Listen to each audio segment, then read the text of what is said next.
Good morning, friends. This is Zita in Vancouver, Washington, alive at Bagley Downs Community Park. This is day 15 of Stay Home, Stay Safe, the proclamation by Governor Jay Inslee. I have been confined to home for 15 days. I take one outing each day to this park for my exercise, which is an essential activity according to the governor. We are not supposed to do anything else that's non-essential. If we don't have essential jobs, we're not supposed to go to work, supposed to work from home, only go to the grocery store to get supplies. We're not supposed to linger in the park or any crowded places or shop or go to restaurants. I'm going to take this off because I don't see anybody right now. Earlier, I saw a flock of children over by the playground equipment.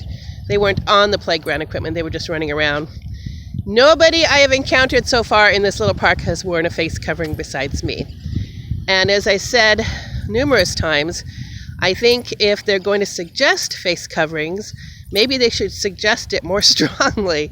Perhaps in the places with higher incidence of the virus, like New York, they're wearing coverings. The thing is that if one person is wearing a face covering, walking around a bunch of people, they're going to look at you oddly, and there's going to be that stigma attached to like that strange person or that very ill person. But if we all wear them, I think we'll keep each other safe. Because if you have some type of covering, it does prevent a little bit of that virus getting out of somewhere to be sick. So anyway, I'm a strong face mask supporter, but I'm in the few, the proud category here in Vancouver. It's a really nice day today. I think that they're going to have trouble keeping people indoors, especially kids, which is really sad because they canceled school until the end of the year here in Washington. So I pity the poor moms trying to keep their kids inside. So hopefully we will peak, as they suggested in the news this whole week. They're saying this is going to be the really bad week. Today, when I checked the stats, the global stats were 1,402,208 with 80,929 deaths. If you want to check out a really neat COVID-19 tracker, go to ncov2019.live.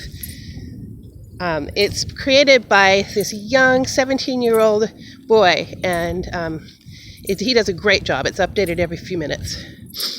I have become really interested in and fascinated by this epidemic, which is now a pandemic. And I'm actually taking a course. I just signed up yesterday through Coursera. I've taken many courses through them before. They're intense. They're not for the faint of heart. This one's through Johns Hopkins University, and it's called Fighting COVID-19 with Epidemiology. It's called a Johns Hopkins Teach Out. And right now we're identifying outbreaks and epidemics and learning the definition and how to differentiate between the two. So it's really, really interesting. Of course, I am praying and my heart goes out for anyone suffering or grieving the loss of a loved one. And I want this to be over, but I still find epidemics fascinating. So if you're interested, you can go to Coursera.com. I'm also taking a jazz piano course. So pretty intense stuff, though. It's like I said, it's not light. It's not like a podcast or watching a YouTube video. It's a real college course. It's free, but at the end, if you wish to, you can pay for like the certificate, like $50. Some courses are more intense and you do have to pay for them. But today, I'm feeling pretty well, but I'm wheezing more and my allergy symptoms flared up overnight. I don't know if there's something blooming in the park. It just seems like I have constant allergies. So I keep working with that. I'm going to attempt to get more vitamin C into my diet today. I don't know. I really have no answer for that. And I have had anosmia. I think anosmia is the word for loss of smell. I've had that for about 2 years now. They say that could be a symptom of COVID. But I've had mine long before this pandemic came into place. But here I am at the park. I see a few people around. I took off my scarf because I couldn't breathe, but I'm not really close to anybody. But when I get over to this tree, I want to read you from my scripture today because I found it really, really profound, especially for people on the front lines or anybody fearing the pandemic. So here I have a tree. I'm going to come over here and stand for just a second. Okay. See what a nice day it is? Okay. Here's a nice tree. And the psalm I'm reading from is 69. Find it here. Psalm 69, 1 through 3 and 15 through 19. Save me, O God, for the waters have come up to my neck. I sink in deep mire where there is no standing. I have come into deep waters where the floods overflow me. I am weary with my crying. My throat is dry. My eyes fail while I wait for my God. And then verse 15. Let not the flood water overflow me, nor let the deep swallow me up. And let not the pit shut its mouth on me. Hear me, O God, for your loving kindness is good. Turn to me according to the multitude of your tender mercies. And do not hide your face from your servant, for I am in trouble. Hear me speedily. Draw me near to my soul and redeem it. Deliver me because of my enemies. Isn't that beautiful? Isn't that relevant? This whole psalm was written by David, and a lot of times he talks about enemies, and of course, literally back then he had many that were trying to kill him. But if you want to think of a metaphor, we could think of enemies as the virus here. But just the outpouring from the heart there I thought was really beautiful, and probably how a lot of people feel right now. Luckily, I'm able to stay home. I don't have an essential job. I'm able to do a little work from home. I'm teaching a few students online. I live with my daughter and her husband and my granddaughter, and I take care of my granddaughter in exchange for room and board. So I'm okay, except for my asthma. So, and you know, it is an inconvenience. I do like to get out. I do like to exercise. I like my places I go. I like to see people, but I'm kind of an introvert, so I'm all right.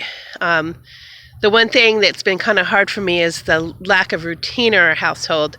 I think the younger generation is not so disciplined, at least. Well, I'm not sure if my way is better, but I like to get up and do my work first. You know, work first and play second. And I haven't been feeling so well, so some days, since no one else is up, I just sleep in. But my daughter today said she wants more discipline, and I was so happy. She wants me to get back on my usual schedule, watching my granddaughter in the morning so she can do her work, probably on the back patio. And then I'll have a break while she takes a nap, and then I will teach some students, and in the evening, maybe an hour, so they can, her and her husband can go for their walk. So I'm really happy to get some more discipline and routine in the household. I was trying to do my own thing, but it helps if everyone else is on board.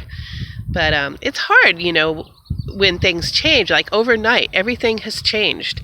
Everything. When I think about how I used to think before, you know, like I'm going to go catch the bus. You know, what's the schedule for the bus today? What is my, you know, when am I going to stop at Starbucks? When am I going to go stop at the library, do my blog and find some music for my students?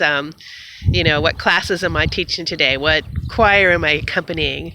What am I going to get from the store? You know, what I'm going to make for dinner? All that has changed. Everything in the blink of an eye has changed. Anyway, I'm going to finish my walk. I'm starting to wheeze again. I'm not going to go see my ducks today because there's a bunch of kids over there, and I, of course, don't want to spread or receive. You can spread COVID even if you don't have symptoms. But I'm eager to get going with my course. It's very interesting, real deep. I need something deep to focus on, even though it is on. I was thinking I need something to focus on that's not the pandemic, but I'm just so fascinated and interested in it. So this gets me some intellectual material to focus on rather than wild speculation on social media and worries in my own crazed head. But I hope you guys are doing well, and hopefully we'll get through this and get back to a new normal, and life will be better. Until next time. So we'll talk to you tomorrow. Be blessed. Bye-bye.